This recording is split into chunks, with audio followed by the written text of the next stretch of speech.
Hey everybody, Smart Silver Stacker here. All fiat currencies eventually come to an end. At least that has always been the case throughout human history up until this point. And the dollar? Well, unless you think that we're at the end of monetary history or that somehow it'll be different this time around, the greenbacks days are numbered too. Now, I don't mean to suggest that it's a sure thing the dollar is going to disappear or be completely destroyed by the ravages of a runaway hyperinflation, although, if I am being honest, at this point, I wouldn't rule that outcome out completely. But what I do mean is that the dollar's reign as the world's sole reserve currency is coming to an end, probably sooner rather than later. And today we're going to go over 9 signs of this impending global de-dollarization, and then I'll tell you what I think it means for the precious metals, for gold and silver, and what some of the risks are that we run as a result of this growing trend. And some of these topics we've touched on before, some are new, but today I will give you the latest updates and possibly some fresh perspective on these threats to the unipolar dollar-based financial system. And I think this is one that you won't want to miss. So stick around and let's get to it. Today's video is brought to us by SD Bullion, home of the lowest price on gold and silver, period. Now you can get your first order at spot. Learn more at sdbullion.com/new. There's a link down in the description. And now, 9 signs the dollar's days are numbered. And the first one is one of the biggest threats to the current dollar-based financial system, the rise of the PetroYuan. And to understand the risk that the PetroYuan poses, you have to understand the petrodollar. So here's a quick overview. It's a bit of an oversimplification, but you'll get the basic idea. The US and the Saudis have a relationship that goes back to the 1970s, in which we provide military equipment and training and an implicit guarantee of Saudi security, and in exchange, the Saudis only sell their oil in US dollars. As the largest global oil exporter and the de facto head of OPEC, this means that all the other OPEC exporters follow Saudi Arabia's lead and also price their oil in dollars. This creates a lot of demand for dollars around the world because if you want to buy oil, you need them.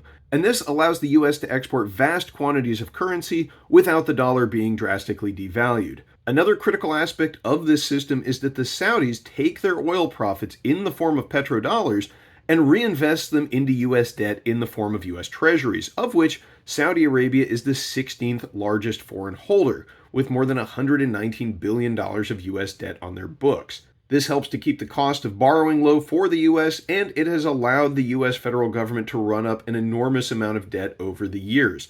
But this petrodollar arrangement, which is a major underpinning of the dollar's world reserve status, has never been more tenuous in the 5 decades since its inception than it is today, because US-Saudi relations are at the lowest point in decades. Now, last year, we had OPEC Plus decide to cut production by 2 million barrels a day, and that was despite tremendous US pressure. According to MBS, Biden was even calling him and asking him to delay those production cuts until after the US elections were over. But the Saudis did not oblige any of these requests, and following those production cuts, we had US lawmakers threatening retaliation against the Saudis, with everything ranging from the US cutting off military aid to the support of the NOPEC bill, which would allow US entities to sue foreign state oil companies like Saudi Aramco under antitrust laws. We had the notorious fist bump between Biden and MBS, and then MBS wouldn't take Biden's phone calls, and really, what do you expect with the administration basically treating Saudi Arabia like a giant gas station and trying to dictate how the Saudis should manage their own domestic energy policies? But China, on the other hand, has been making major inroads into Saudi Arabia and the Middle East at large. They are now Saudi Arabia's #1 trading partner, and Saudi exports make up the largest share of Chinese energy imports. And really, nothing highlights this better than comparing the fist bump to the warm reception that Xi Jinping received during his December visit to Saudi Arabia for the China Gulf Summit, which Crown Prince Mohammed bin Salman described as establishing a new phase of Chinese Gulf cooperation. And at that China Gulf Summit, Xi lobbied Gulf leaders for the sale of oil and gas priced in Chinese yuan, promoting the use of the Shanghai Petroleum and National Gas Exchange as a platform to carry out the settlement of oil and gas trade in the Chinese currency. Now, at that same time, back in December, a Saudi source was quoted by Reuters as saying that it is not yet the right time to sell oil priced in yuan. But that statement does imply that the time will eventually be right, and that time could be getting very close. Now, to give you an idea of how close we may be getting to this monumental sea change in how international energy transactions are carried out, just last March, Saudi Arabia said that they were considering accepting yuan for oil. And then more recently, just this past January, at the World Economic Forum in Davos, in an interview with Bloomberg, the Saudi finance minister floated the idea once again of accepting non-dollar currencies in exchange for oil. Now, we've also heard from the Saudi Aramco CEO that supplying Chinese energy needs will be the Saudi energy giant's top priority for the next 50 years. And it doesn't stop with Saudi Arabia, and it doesn't stop with the Saudis. The Chinese also signed a 27-year natural gas deal with the UAE last year. And what do you think the chances are that some of those payments might be made in yuan? And it also goes way beyond just the energy relationship. At that Gulf Summit in December, China and Saudi Arabia signed a new strategic partnership, and there are reports that last year Saudi Arabia purchased $4 billion worth of weapons at the Chinese Zhuhai Air Show. Now, that was a significant increase from previous year's purchases. So it looks as though China may also be setting the stage to replace the US in the role as the guarantor of Saudi security. And like that Saudi official said, it's not yet the right time for the Saudis to abandon the petrodollar. But that time is probably coming. Now, when? It might be as early as this August. And that leads us into reason number 2 that the dollar is in trouble, and that is Saudi Arabia joining BRICS. The BRICS organization is an economic union made up of Brazil, Russia, India, China, and South Africa. And following a visit to Saudi Arabia last year, South African President Cyril Ramaphosa announced that MBS had expressed an interest in joining the BRICS organization.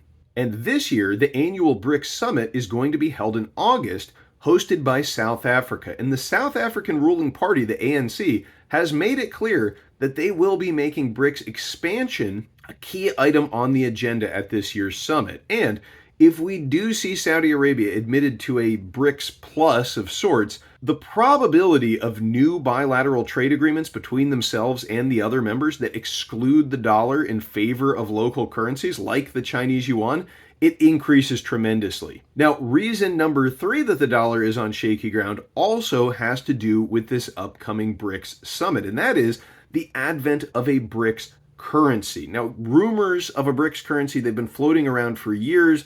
This would be an alternative reserve currency designed specifically to rival the US dollar, both as a reserve and as a means of settling international trade. And one of the proposed names that I've heard for this is an R5. That's because all of the 5 BRICS members' currencies start with the letter R. You've got the Indian rupee, the South African rand, the Russian ruble, the Brazilian real, and the Chinese renminbi, which is another name for the yuan.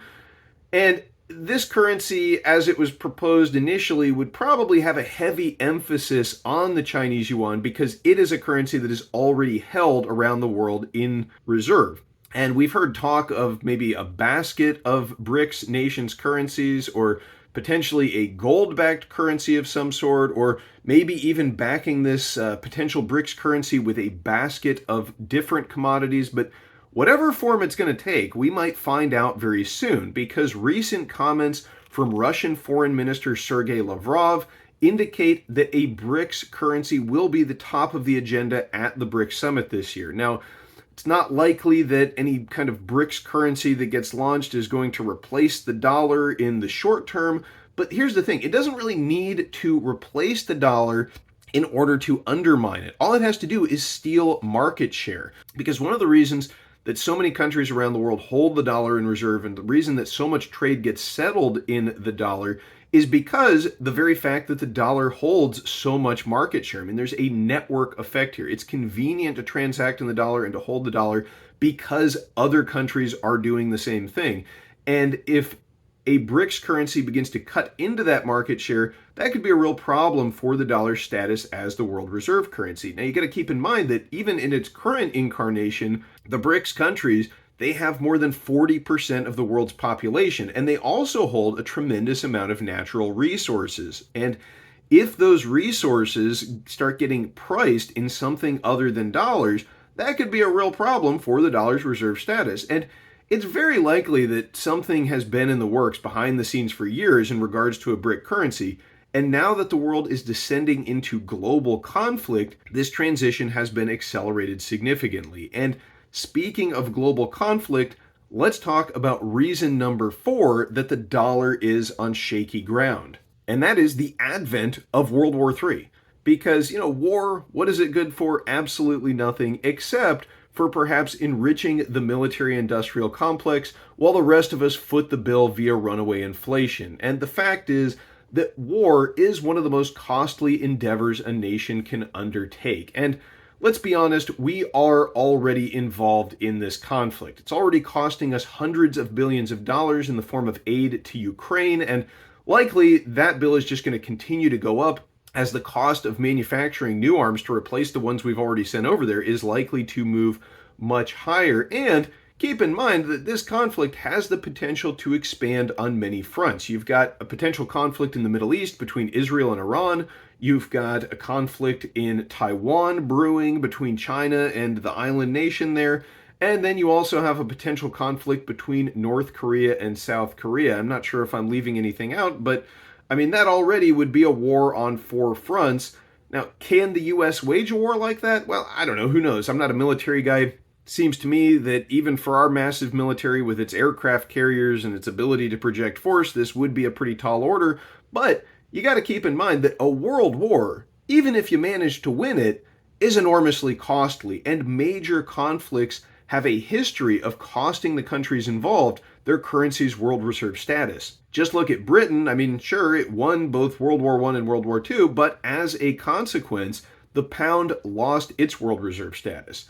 And no matter what the outcome of this global conflict, which continues to escalate, it's guaranteed to be enormously expensive, especially for a bankrupt US that is already drowning in debt. And speaking of US debt, let's talk about another trend, reason number 5 that the dollar's exorbitant privilege as the world's reserve currency is at risk. And that is the ongoing US debt dump around the world.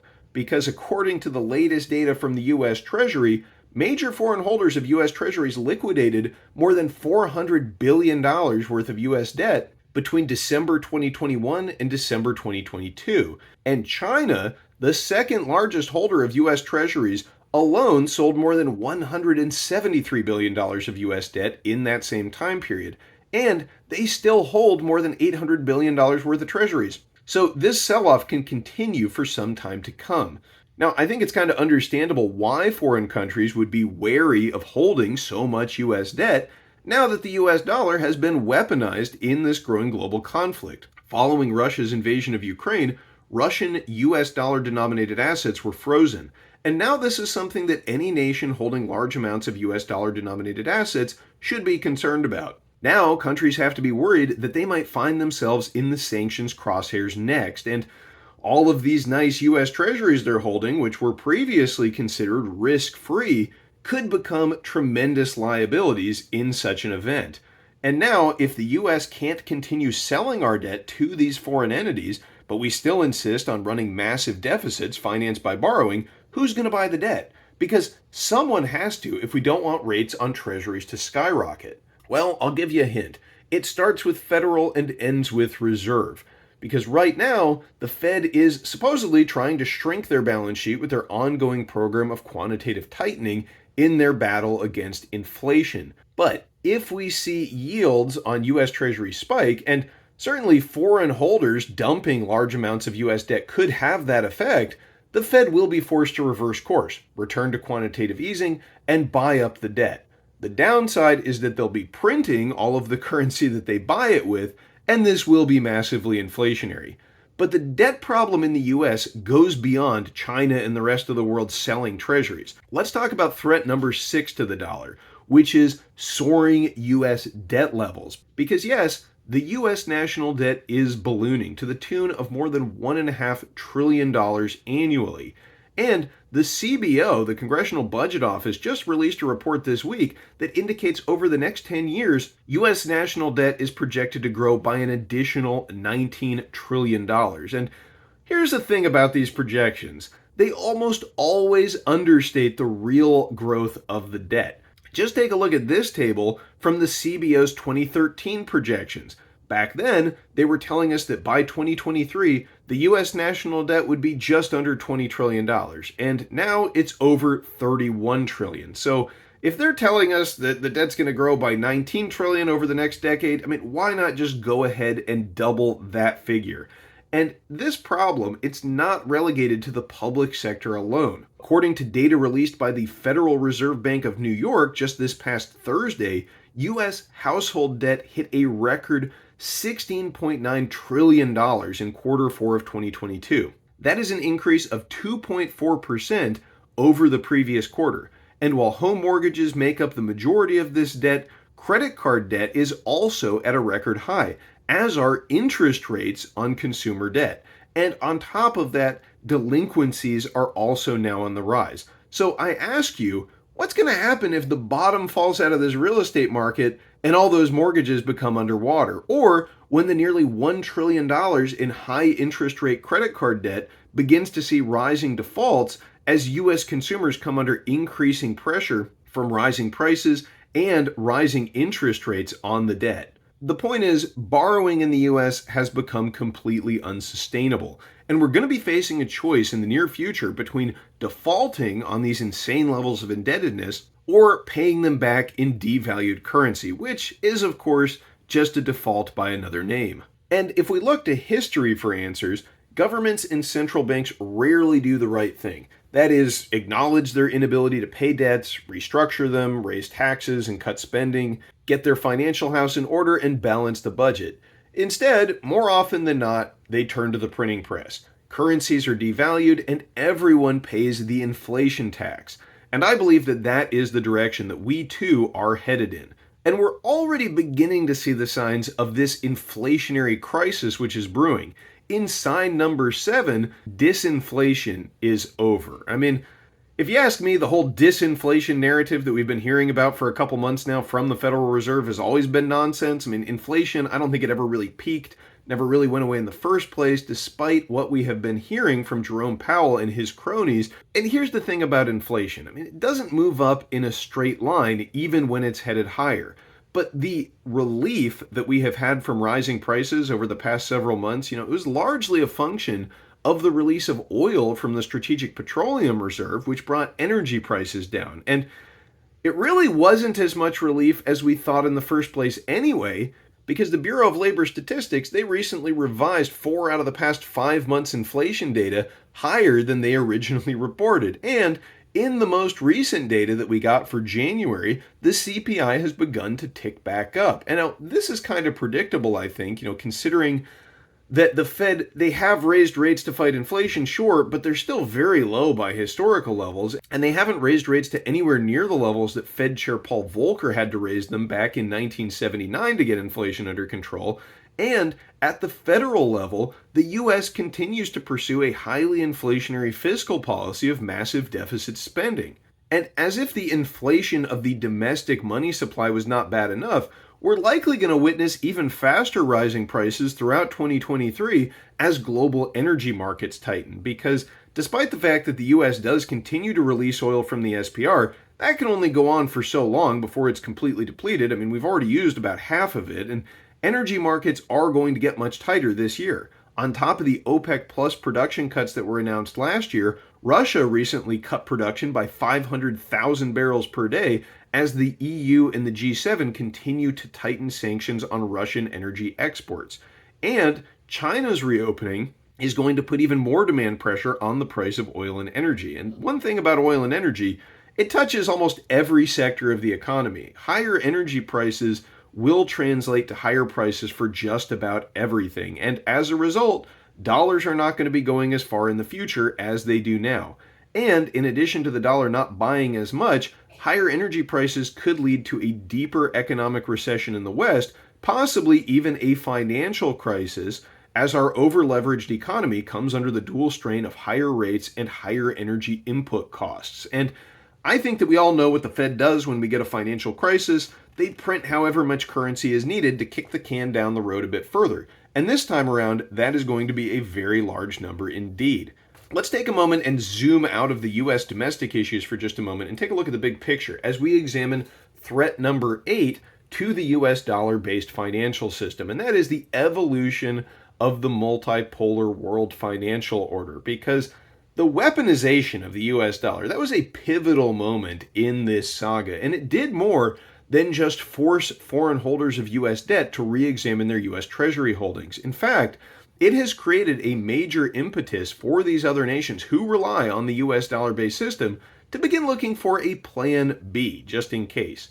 We recently saw Russia excluded from the SWIFT payment system as a part of the sanctions levied against them following their invasion of Ukraine, and as a result, Russia and Iran, another heavily sanctioned country, are now integrating their banking systems, and this will allow them to, at least in part, bypass the SWIFT system entirely. And we also saw the Egyptian parliament recently pass a measure to join the new BRICS Development Bank. That's another entity outside of Western financial hegemony. And these developments will likely continue to pop up as the divide between the West and the global South and East continues to grow. We just saw Brazil and Argentina propose a South American monetary union with a new regional currency similar to the euro in the works, and the United Arab Emirates and India are working on an agreement to price non-oil commodities in rupees to reduce their dependence on the US dollar in bilateral trade. And all of these are just a few examples of how the global financial system is diversifying away from the dollar. Now, I mentioned how Iran and Russia are working to integrate their banking systems at the moment. Well, another project that they recently announced is a gold-backed stablecoin, which will be designed to facilitate international payment settlement. And I believe that in this world of reduced international trust, gold does offer the security and the lack of counterparty risk that these nations who simply want to engage in trade without the consideration of political factors are looking for. And that brings us to the 9th sign that the dollar is in trouble. Central banks around the world acquired the most gold on record for any year in 2022. Now, originally, the World Gold Council had reported that central banks had been on the biggest gold buying spree since 1967. But apparently there were some errors in their calculations, and the purchases actually exceeded any year on record, and the records go back to the 1950s. Now, if this isn't a sign that the US dollar is in trouble, I don't know what is, because while central banks try to assuage the concerns of the populace on one hand and maintain the status quo and keep the fiat game going, they are preparing for the worst case scenario, a global financial crisis in which the ones holding the gold will be making the rules. And they understand the risks to the current dollar-based financial system. They know that it is getting a bit long in the tooth. The US dollar has been the world reserve currency for almost 80 years, and it's been in its current unbacked, purely fiat form for more than 50. And that's a pretty long run for a fiat currency. And central banks, they're aware of this, and they are getting prepared by accumulating hard money in the form of gold bullion.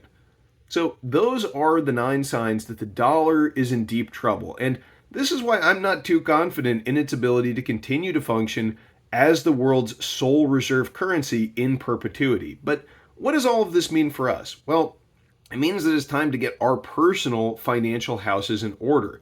And it's probably not a bad idea to follow the lead of the world's central banks and acquire some hard assets for ourselves. If the dollar loses its world reserve status, it's not going to be the end of the world, but it will mean a massive shift in the way that the global economy functions. And it also means that the dollar could lose purchasing power on a tremendous scale.